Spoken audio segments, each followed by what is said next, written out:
Hello everyone, welcome to my channel. I hope everyone is having a wonderful day. Before starting the video, please go ahead and hit the subscribe button and give this video a like up. Y&R the Restless spoilers confirm Kirsten contributes to Sharon Newman's breakdown as she spirals out of control on the CBS Sudser. Currently on Y&R, Sharon Newman's mental health is plummeting. Her new bipolar medication was making her feel strange and not like herself. And coming up, she confesses that she stopped taking it without consulting her doctor. Now she's hallucinating. Mostly, she's seeing her late daughter, Cassie Newman. She was Maria Copeland's twin sister who died in a tragic car accident 20 years ago on Y&R the Restless. However, Sharon also hallucinated kissing her ex-husband, Nick Newman, and soon she has another hallucination that terrifies her. She envisions her psychotic dead stalker, Kirsten. Not long ago, Kirsten, Lyndon Ashby, resurfaced though he was presumed dead. He showed up in Genoa City and terrorized Sharon Newman, Sharon Case. He kidnapped her daughter, Faith Newman, Lancaster. Then, he tried to make Nick Newman, Joshua Morrow, choose between saving Sharon or Faith. In the end, Sharon killed Cameron, saving them all. However, taking someone's life is a heavy thing, even if it's self-defense. And she never processed it the right way on Y&R the Restless. She threw herself into her work.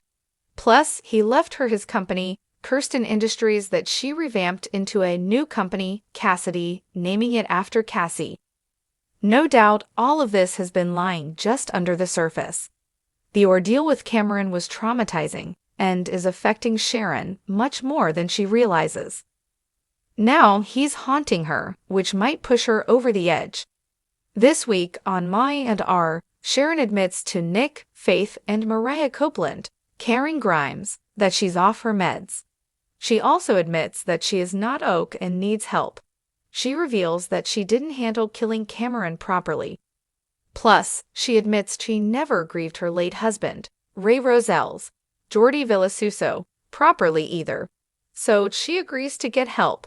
She wants to go away to heal, not in a hospital, but somewhere peaceful, like a retreat. Her family backs this 100% on Y&R the Restless. But after everyone leaves, before Sharon gets the chance to find a place and make arrangements, she hallucinates Cameron. She hears him say, "You can try and run from what's happening, Sharon, but you can't hide." Horrified, she turns and sees him standing before her. Although she may realize he's a hallucination, he'll surely terrify her. No doubt, she's falling apart. Hopefully, she can call for help before Cameron gets in her head and makes her do something dangerous. Y&R is absolutely thrilling and explosive these days.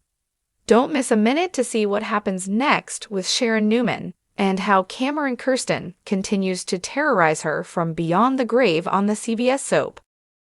The air in Genoa City felt unusually heavy. Sharon Newman had finally begun to feel at peace after a tumultuous year of heartbreak, loss, and self-discovery. Her coffee shop, Crimson Lights, was thriving, her relationships with her children were stable, and her bond with Nick seemed stronger than ever. But peace in Genoa City was never meant to last.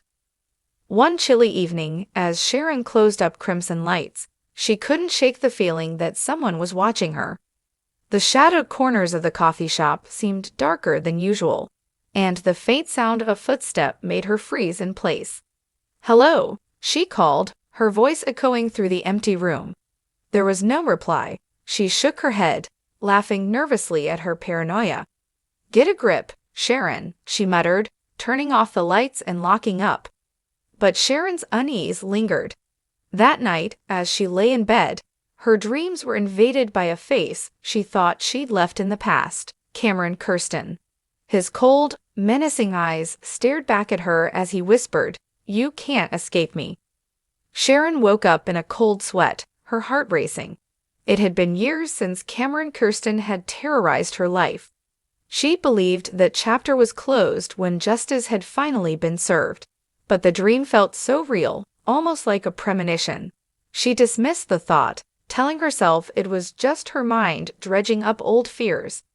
However, strange things began to happen. At Crimson Lights, Sharon found a bouquet of black roses on the counter with a note that read, "Thinking of you." There was no signature, but the chilling familiarity of the gesture sent shivers down her spine.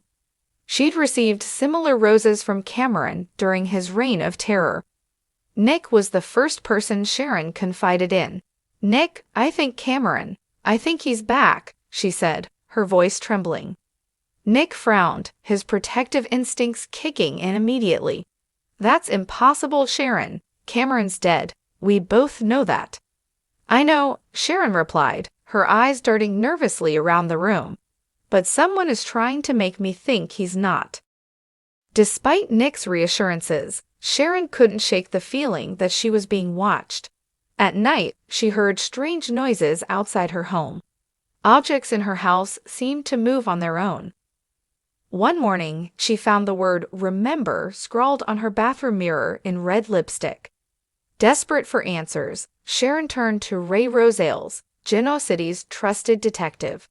"Ray, I know this sounds crazy, but I think someone is trying to mess with me. I keep seeing signs that Cameron might be back." Ray studied her, concern etched across his face. "I'll look into it, Sharon, but you have to promise me you'll be careful. Whoever's behind this knows how to get under your skin." As Ray began investigating, Sharon's nightmares grew more vivid. She saw Cameron in every shadow, heard his voice in every whisper. One evening, while walking to her car after closing Crimson Lights, she felt a hand on her shoulder. She spun around, ready to scream, but no one was there. Instead, she found a single black rose on the ground. Meanwhile, Ray uncovered unsettling information. "Sharon," he said one afternoon at her house, "Cameron's grave was recently disturbed. The body is missing." The revelation sent Sharon into a tailspin. Every creak of her house, every shadow in the corner of her eye felt like an omen. She started to question her sanity. Was Cameron really back? Or was someone orchestrating an elaborate plan to drive her over the edge? Her suspicions turned to Adam Newman, Nick's half-brother, whose complicated history with Sharon always seemed to resurface at the worst times. Confronting him at Newman Enterprises, Sharon demanded answers. "If you're behind this, Adam, I swear." Adam raised his hands defensively. "Sharon, I have no idea what you're talking about. I wouldn't do this to you." Though Sharon wanted to believe him, the mistrust lingered. Adam had always had a way of blurring the lines between friend and foe. As the weeks passed, Sharon's torment escalated. She began receiving phone calls late at night, the caller breathing heavily before hanging up. One night, the voice on the other end whispered, "Miss me," before the line went dead. Ray traced the calls, but they all came from burner phones, making it impossible to pinpoint the source. The stress began to take its toll on Sharon, and she found herself retreating from her loved ones. Even Nick, her rock, struggled to reach her. "You're letting whoever this is win," Nick said one night as they sat in her living room. "You have to fight back, Sharon." But Sharon wasn't sure how. Every attempt to move forward seemed to be met with another reminder of Cameron's haunting presence. Finally, the confrontation came. Late one night, Sharon heard a noise outside her house. Grabbing a fireplace poker for protection, she stepped onto the porch. The cool night air prickled her skin as she called out, "Who's there?" From the shadows emerged a figure. For a moment, Sharon's heart stopped. It was Cameron Kirsten, or at least it looked like him. Before Sharon could respond, Nick appeared behind her, having heard the commotion. "Sharon, get inside," he shouted, stepping between her and the figure. But when Nick swung at him, Cameron, or the imposter, disappeared into the night. The encounter left more questions than answers. Was it really Cameron, or had someone gone to extraordinary lengths to impersonate him? Ray's investigation continued, uncovering clues that hinted at a twisted conspiracy involving someone from Sharon's past. Someone who had a vendetta against her. As Sharon faced her darkest fears, she realized that her strength lay not in running from her past, but in confronting it head-on. She vowed to uncover the truth, no matter how terrifying it might be. For Sharon Newman, survival wasn't just about escaping her ghosts. It was about proving that she was stronger than them. And in Genoa City, where secrets never stay buried for long, Sharon knew one thing for certain: the answers she sought would change her life forever.